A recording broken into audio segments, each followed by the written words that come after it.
J'avoue que cette épreuve uniforme de français peut représenter un très grand stress pour la plupart d'entre vous. En effet, la passation de cette épreuve est nécessaire pour l'obtention de votre diplôme d'études collégiales.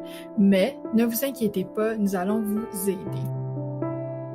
Cette épreuve ministérielle de 4h30 consiste à la lecture de textes littéraires et à l'écriture d'un texte de 900 mots comportant des arguments valides.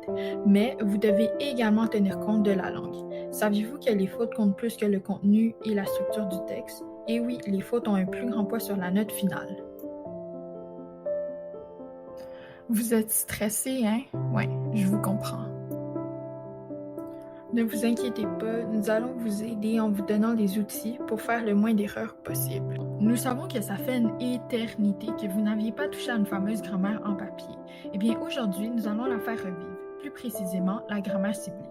Oui, cette magnifique grammaire orangée comportant pas moins de 120 pages. Durant l'épreuve uniforme de français, il est important de l'utiliser dès que vous avez un doute sur quelconque mot.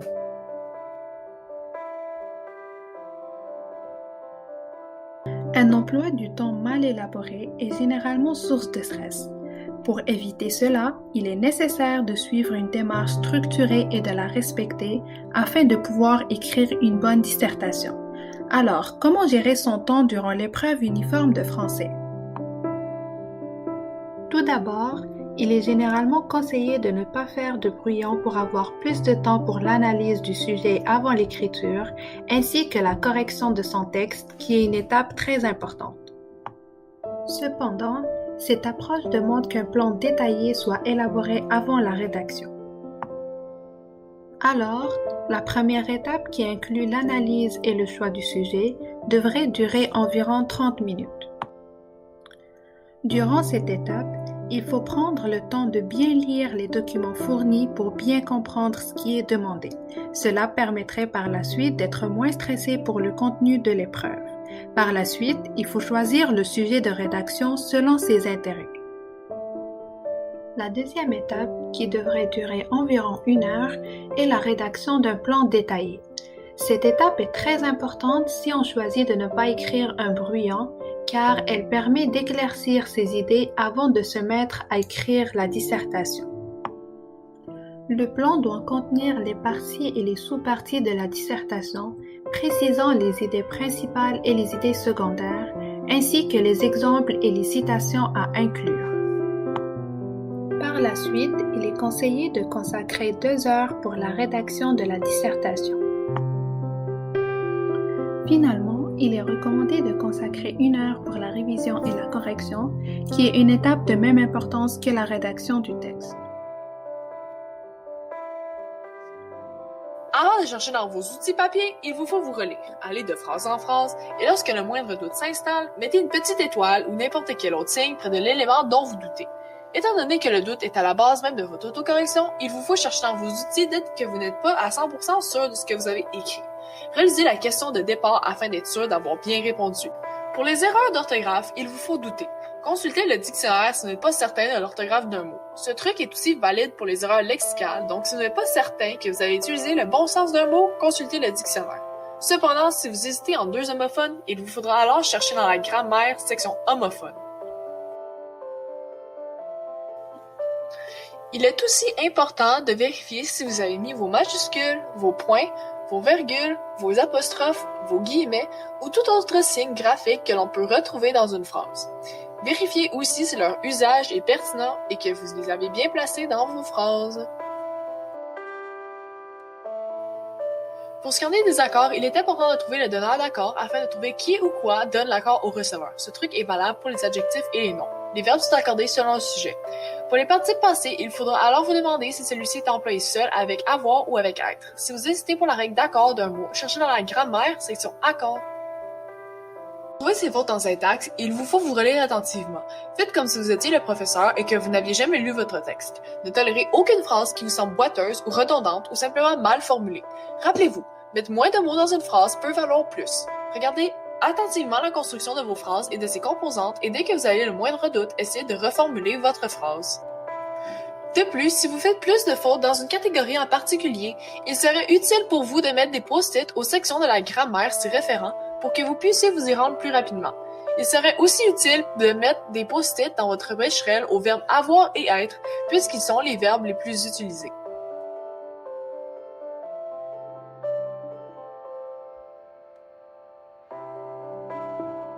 Lors de l'épreuve uniforme de français, il faut s'assurer de se familiariser avec cet outil. Cela est indispensable car le temps est un facteur important dont il faut tenir compte lorsque vous écrirez votre texte. Afin de ne pas perdre de temps inutilement à chercher dans sa grammaire, il faut savoir vous repérer dans cet outil. La grammaire ciblée comporte 6 sections principales, chacune portant respectivement sur les classes, groupes et fonctions syntaxiques, sur la phrase, sur les accords, sur la concordance des temps, sur la ponctuation et, finalement, sur les homophones.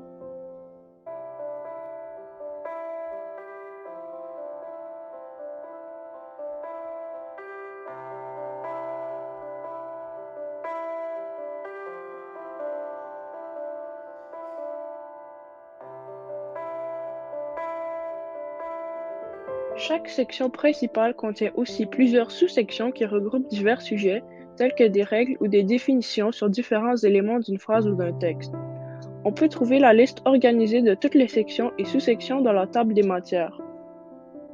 Par exemple, si je me pose une question sur comment repérer un mot dans une phrase, je n'ai qu'à me rendre dans la section 1 sur les classes, groupes et fonctions syntaxiques et dans la sous-section 1.1 sur les classes de mots variables.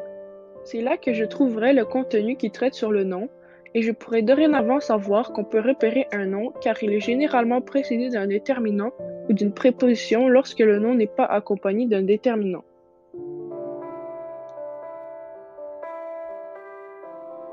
De plus, si on cherche une notion particulière telle que la manière d'accorder le mot sans, l'index est l'endroit où vous la trouverez, et regroupe toutes ces notions en ordre alphabétique.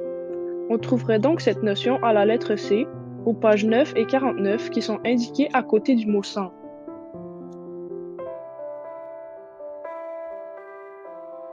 Vous pouvez constater qu'il n'est pas difficile de trouver ce qu'on cherche, mais il faut savoir comment s'y prendre. On vous recommande donc de feuilleter votre grammaire pour vous familiariser avec son contenu afin d'économiser du temps lors de l'épreuve. Après vous avoir présenté le contenu de la grammaire ciblée, vous êtes maintenant capable de l'utiliser pour relever les différentes sortes d'erreurs et de pouvoir trouver le moyen de les corriger en appliquant la règle adéquate. Pour s'y prendre, il faut d'abord lire sa phrase en repérant les fautes potentielles qu'on a faites. Il faut donc se forcer à douter de notre phrase et à noter les mots qui nous semblent incorrectement écrits. Prenons l'exemple d'une phrase assez simple. Selon moi, les vacances se sont terminées trop vite. Ici, je doute de deux choses. Est-ce qu'il faut mettre une virgule après selon moi? Et est-ce que le verbe terminer est écrit correctement? Premièrement, on peut s'assurer que ces deux erreurs concernent la ponctuation et les homophones. Allons maintenant voir, dans la grammaire ciblée, les sections auxquelles on s'intéresse. Maintenant que j'ai la grammaire ciblée avec moi, je vais être en mesure de savoir si la virgule devra être placée après selon moi ou si le verbe terminer est écrit correctement. Donc on va commencer par la virgule qui est dans la section 5.2 des tables de la table des matières. Donc on va se rendre à la table des matières. Alors, ici, on s'intéresse à la ponctuation à l'intérieur de la phrase. Plus précisément, la virgule. Et donc, ils nous disent de nous rendre à la page 78, qui est juste ici. Comme nous, on va plutôt s'intéresser à une incidente qui sert à exprimer un point de vue, on va voir l'exemple qui est fourni par la grammaire ciblée pour nous aider à mieux comprendre. Donc, selon le patrouilleur, cette piste serait trop difficile. À son avis, il faut l'éviter. Donc, comme on voit que la virgule est ajoutée à chaque prise de position, on va automatiquement mettre la virgule après selon moi. Maintenant que nous savons que la virgule doit être placée après selon moi, nous allons nous intéresser à comment écrire le verbe terminer. Donc, comme on a dit plus tôt, ça va être dans la catégorie des homophones dans la table des matières, la section 6. Et donc, nous, on va plutôt s'intéresser à la graphie du son « et » dans la terminaison des verbes qui se situe à la page 87. En se rendant à la page 87, on se rend compte que la grammaire ciblée va nous offrir des stratégies et des exemples de phrases pour nous aider à mieux assimiler la grammaire. Et donc, on va se rendre compte que terminer va plutôt s'écrire avec E accent aigu que plutôt ER, en remplaçant le verbe en et par un autre verbe qui ne se termine pas en et au participe passé. Donc, pour rendre les choses plus claires, on va remplacer terminer par le verbe mordre dans la phrase. Donc, selon moi, les vacances se sont mordues ou mordre trop vite. Donc, lequel va faire le plus de sens, ça va être mordu. Et comme ça va s'écrire de cette manière, on va remplacer terminer avec E accent aigu. Certainement, il ne faudra pas oublier de accorder le participe passé terminé avec son sujet les vacances. Et donc, on va obtenir terminer avec E accent aigu ES. Voilà donc maintenant la phrase corrigée. Pour finir, il est à noter qu'afin de pouvoir naviguer ces outils avec aise et rapidité, on vous recommande également d'annoter avec des petits post-it la grammaire ciblée en se basant sur vos fautes les plus fréquentes. Comme ça, ça devient plus simple de vérifier les règles avec lesquelles vous avez le plus de difficultés.